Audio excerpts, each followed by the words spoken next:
Hello, আসসালামু আলাইকুম। কাছে এবং দূরে যে যেখান থেকে মোবাইলে, ট্যাবে, ল্যাপটপে কিংবা কম্পিউটারে আরটেল আইসিটি স্টুডিও এই চ্যানেলটি দেখছেন তাদের সকলকে ধন্যবাদ জানিয়ে ও সুস্বাস্থ্য কামনা করে শুরু করছি আজকের এই ভিডিও টিউটোরিয়াল। আজকের এই টিউটোরিয়ালটিতে যে বিষয়টি উপস্থাপন করব সেটি হলো কিভাবে আপনি এই মাইক্রোসফট অফিস ওয়ার্ডে বাংলা, ইংরেজি, ইউনিকোড এবং অভ্রতে কিভাবে লিখবেন। তো আপনি একবার বাংলা এবং একবার ইংরেজি আবার ইউনিকোড ফন্টে অথবা অভ্রতে কিভাবে লিখবেন। তো চলুন শুরু করা যাক।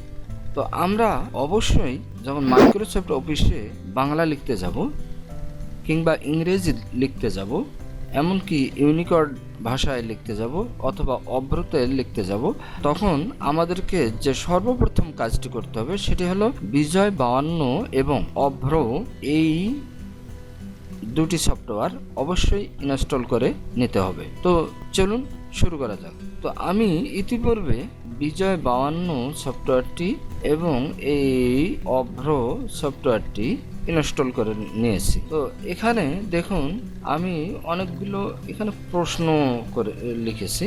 দেখুন প্রশ্নগুলি আমি লিখেছি, দেখুন ইংরেজি লিখেছি, একবার বাংলা লিখেছি। তো এগুলি দ্রুত গতিতে কিভাবে লিখবেন। তো আমরা সাধারণত যখন কোনো কিছু লিখতে যাই এই মাইক্রোসফট অফিস ওয়ার্ডে, তখন আমরা এই যে ফন্ট, এখানে এই ফন্ট ফেসের এই ড্রপ ডাউন অ্যারোটিতে আমরা ক্লিক করলে অনেক ফন্ট পাবো। তো আমরা যখন ইংলিশে লিখবো তখন ধরুন এই টাইমস নিউ রোমান, আরও ইংলিশের রয়েছে। তো আমরা টাইমস নিউ রোমানটি সচরাচর ব্যবহার করে থাকি। এখন দেখুন এখানে আবার করতে হবে কি ইংলিশ, বিজয় ক্লাসিক অথবা ইংলিশ। এই আমরা যদি ইংলিশে লিখি তখন ইংলিশ, এই টাইমস নিউ রোমান এবং ইংলিশ হয়ে গেল। এখন আমরা যে কাজটি করব, ফন্ট সাইজটিকে আমরা ধরুন বাড়িয়ে নিলাম। নেওয়ার পর আমরা লিখতেছি, দেখুন মাই কান্ট্রি ইজ বাংলাদেশ। তো এটি আমি কিবোর্ডের মাধ্যমে লিখলাম।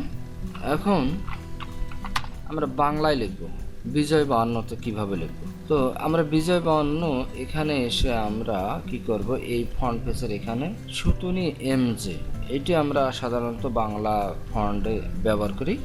এখানে ক্লিক করলাম এবং ফন্ট সাইজ যা রয়েছে এটি রাখলাম।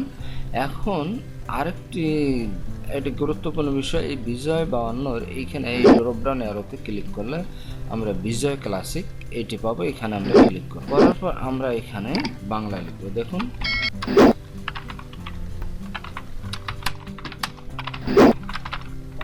তাহলে দেখুন, তাহলে আমি একই সাথে ইংরেজি এবং বাংলা লিখতে পারলাম। এখন আমরা চলুন কিবোর্ড শর্টকাটে চলে যাব। কিবোর্ড শর্টকাট দিয়ে কিভাবে লিখতে হয়।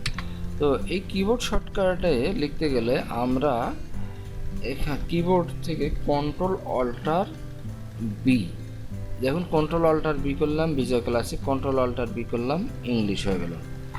এবং এখানে যে এই যে টাইমস নিউ রোমান এবং সুতুনি এম যে রয়েছে, এটিকে আমরা শর্টকাটের মাধ্যমে কিভাবে পরিবর্তন করব।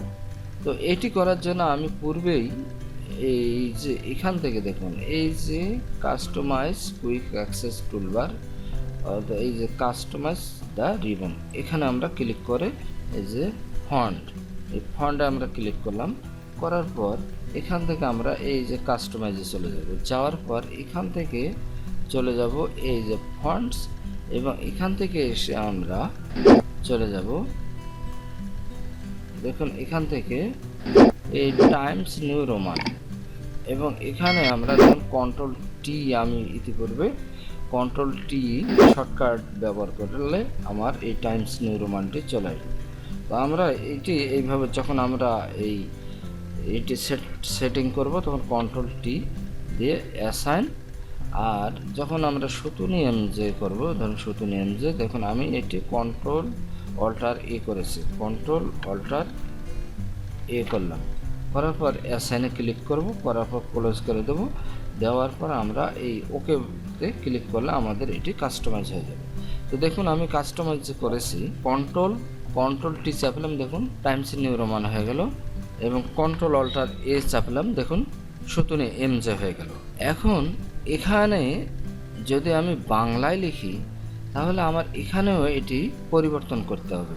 তো এটি কিবোর্ড শর্টকাটের মাধ্যমে কিভাবে করতে হবে, এখানে কন্ট্রোল অল্টার বি যখন করব দেখুন বিজয় ক্লাসিক হয়ে গেল। এখন আমি লিখতে পারি, দেখুন আমার বাংলা, তাহলে আমি বাংলায় লিখলাম। এখন আমি যে কাজটি করব ইংলিশ লিখব, দেখুন কন্ট্রোল টি চাপ দিলাম, টাইমস নিউ রোমান হয়ে গেল। এখন কন্ট্রোল অল্টার বি করলাম, দেখুন ইংলিশ হয়ে গেল। এখন আমি লিখতে পারি, দেখুন লিখতেছি মাই মাদার টং বাংলা। তো দেখুন একই সাথে বাংলা এবং ইংরেজি লিখতে পারলাম এবং সেটি শর্টকাটের মাধ্যমেও করা যায়। এখন যে কথাটি হচ্ছে ইউনিকোডে কিভাবে লিখব এবং অভ্রতে কিভাবে লিখব। তো ইউনিকোডে লিখতে গেলে যে কাজটি করতে হবে, আমরা এখানে গিয়ে দেখুন ইউনিকোড বা বিজয় ইউনিকোড, তো ধরুন ইউনিকোডে দিলাম, দেওয়ার পর আমি এখানে ক্লিক করলাম, করার পর দেখুন লিখতেছি, তো আমার সোনার বাংলা।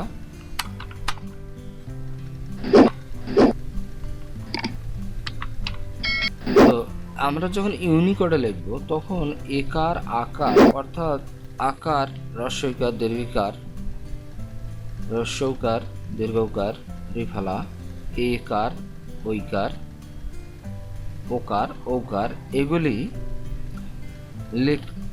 লিখলে যতক্ষণ না একটি অক্ষর তার সাথে পাশে না আসে ততক্ষণ কিন্তু এই আকার একার এগুলিকে দেখা যাবে না। দেখুন আমি আরেকবার লিখতেছি, সোনার লিখব। সোনার লিখতে গেলে আগে একার দেব, দেখুন একারটি দেখা যাচ্ছে না, এস দন্তস্ব দিলাম। এখন আকার বিজয় যেভাবে লিখেছি আমরা সেইভাবে এখানে লিখব, দেখুন হয়ে গেল। এটি শর্টকাটের মাধ্যমে কিভাবে লিখতে হয়।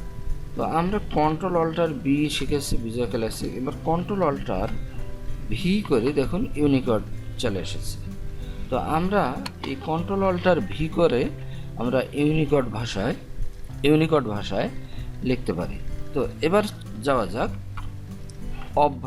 অভ্রতে লিখতে গেলে আমাদেরকে অবশ্যই ইংলিশ 26টি যে অ্যালফাবেট রয়েছে, লেটার রয়েছে, 26টি লেটার রয়েছে, এই লেটারগুলোর মাধ্যমে আমরা অভ্রতে লিখতে পারি।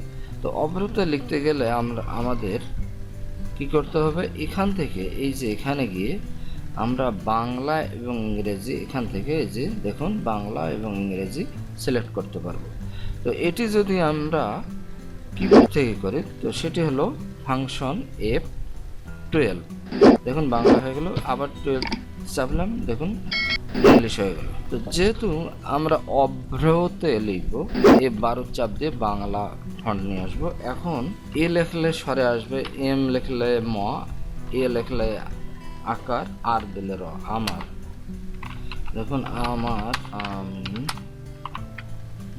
BAL BALO BABASI। তো এভাবে আমরা ইংরেজি শব্দের মাধ্যমে অভ্রতে লিখতে পারি। তাহলে আমরা একই সাথে যে কোনো পেজ মাইক্রোসফট অফিস ওয়ার্ড পেজে বাংলা ইংরেজি ইউনিকোড এবং অভ্রতে লিখতে পারি। এছাড়াও আমরা যদি মনে করি যে অন্যান্য ভাষায় লিখব, সেটিও এই MS ওয়ার্ডে লেখা সম্ভব। তো এই ছিল আজকের টিউটোরিয়ালের মূল বিষয়। যদি টিউটোরিয়ালটি ভালো লাগে তাহলে লাইক, কমেন্ট এবং শেয়ার করবেন আর সাবস্ক্রাইব করতে ভুলবেন না।